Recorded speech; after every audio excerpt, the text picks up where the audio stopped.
నేడు AP cabinet సమావేశం కానుంది. సబ్ కమిటీ సిఫార్సులను ఆమోదం తెలుపనుంది కేబినెట్. అమరావతి రీలాంచ్ ప్రాజెక్టులతో పాటు పలు పరిశ్రమలకు స్థలాలు కేటాయింపుపై చర్చించనుంది. సీఎం చంద్రబాబు అధ్యక్షతన ఈ భేటీ జరగనుంది. సమావేశంలో మోడీకి ధన్యవాదాలు తెలుపనుంది కేబినెట్. అలాగే 47వ సిఆర్డీఏ సమావేశంలో తీసుకున్న నిర్ణయాలకు ఆమోదం తెలుపనున్నట్టు సమాచారం. తల్లికి వందనం, అన్నదాత సుఖీభవ కార్యక్రమాలపై చర్చించనుంది.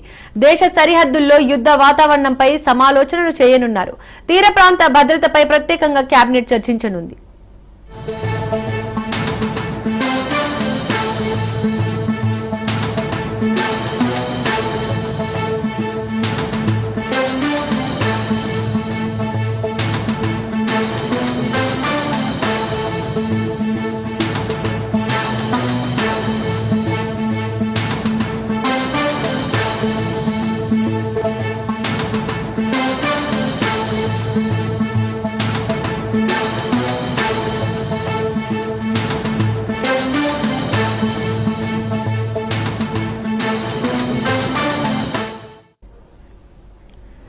నేడు ఏపీ కేబినెట్ సమావేశం కానుంది. సబ్ కమిటీ సిఫార్సులకు ఆమోదం తెలుపనుంది కేబినెట్.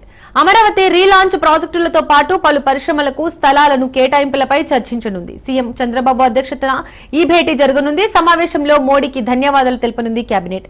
అలాగే 47వ సిఆర్డీఏ సమావేశంలో తీసుకున్న నిర్ణయాలకు ఆమోదం తెలుపనున్నట్టు సమాచారం. తల్లికి వందనం, అన్నదాత సుఖీభవ కార్యక్రమాలపై చర్చించనుంది. దేశ సరిహద్దుల్లో యుద్ధ వాతావరణంపై సమాలోచనలు చేయనున్నారు. తీర ప్రాంత భద్రతపై ప్రత్యేకంగా చర్చించనుంది. ఇంకా ఈ అంశానికి సంబంధించి మా ప్రతినిధి వాసు లైవ్ ద్వారా అందిస్తారు. వాసు. Thank you Deepika. నేడు సీఎం చంద్రబాబు అధ్యక్షతన మరికొద్ది సేపట్లో కూడా 11 గంటలకు ఈ మంత్రివర్గం సమావేశం కానుంది.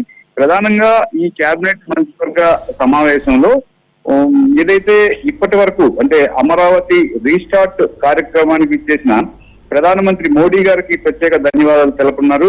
అట్లాగే అత్యంత పాశవికంగా అంటే టెర్రరిస్టుల చేతిలో చనిపోయిన కుటుంబాలకు కూడా నివాళులు అర్పించున్నారు. ఇదే నేపథ్యంలో ఇప్పటి వరకు ఎక్కడ లేని విధంగా కూడా ఏదైతే ఆపరేషన్ సింధూర దీని మీద కూడా ప్రధాని మోడీ గారికి కూడా ధన్యవాదాలు తెలిపేందుకు కూడా ప్రత్యేక నిర్ణయం తీసుకున్నారు. అలాగే ఇప్పటి వరకు అంటే క్యాబినెట్ ఇది మోడీ గారు వచ్చి వెళ్ళిపోయిన అనంతరం అంటే అమరావతి రీస్టార్ట్ కార్యక్రమం అనంతరం కూడా మోడీ గారు వచ్చిపోయినప్పుడు పలు కీలక నిర్ణయాలు తీసుకోవడం జరిగింది. ఈ కీలక నిర్ణయాల్లో సిఆర్డీఏనే ప్రధాన భూమిక పోషించనుంది. గత 2 రోజుల నుంచి అంటే నిన్న కాక మొన్న కూడా 47వ సిఆర్డీఏ సమావేశం నారాయణ గారి అధ్యక్షతన కూడా జరిగింది. దీనిపైన పలు నిర్ణయాలు తీసుకున్నారు. పలు సంస్థలకు కూడా భూ కేటాయింపులు జరిపారు. ఈ సంస్థలతో పాటుగా అంటే కోర్ క్యాపిటల్ ఏరియాలో ఇప్పటి వరకు 71 సంస్థలకు 150 ఎకరాలు భూ కేటాయింపులు జరగడం కూడా జరిగింది. ఇందులో హాస్పిటల్స్ కానివ్వండి, అలాగే దీనికి సంబంధించి కొన్ని విద్యాలయాలకి కొన్ని సంస్థలకి అంటే జిఎస్టీ సంస్థలకు కూడా భూమిని కేటాయించారు. అలాగే ప్రధానంగా దీనితో పాటుగా అంటే ఎవరైతే ఎక్కువ పెన్షన్దారులు ఉన్నారో వాళ్ళకి తల్లికి వందనం కార్యక్రమం, అట్లాగే అన్నదాత సుఖీభవ కార్యక్రమం కూడా సంక్షేమ కార్యక్రమాలు కూడా క్యాబినెట్ లో చర్చించి నిర్ణయం తీసుకున్నారు. దీని ద్వారా అంటే ప్రతి మహిళలకు అలాగే అన్నదాతకి కూడా ప్రాణంగా ఓరటింపు వచ్చే పరిస్థితి కూడా కనిపిస్తోంది.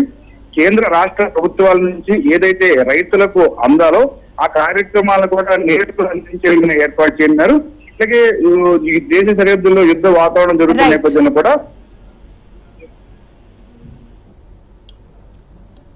Thank you Vasu.